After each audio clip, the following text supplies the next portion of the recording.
এই চকলেটটা এর আগে খাওয়া হয়নি, এটা ছোট কিন্তু এটা একটু আমি খেয়ে দেখি যেটা ভিতরে পরিবেশটা কেমন। এটা তো মানে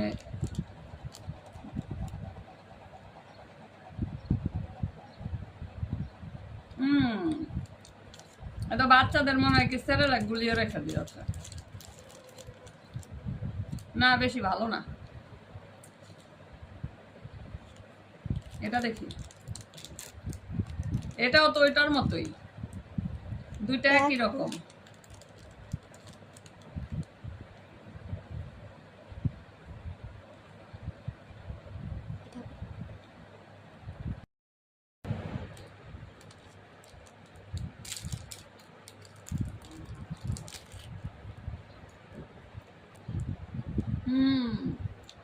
মিল্কি, এটা হলো মিল্কি আর নারকেল দিয়ে বানানো এই চকলেটটা।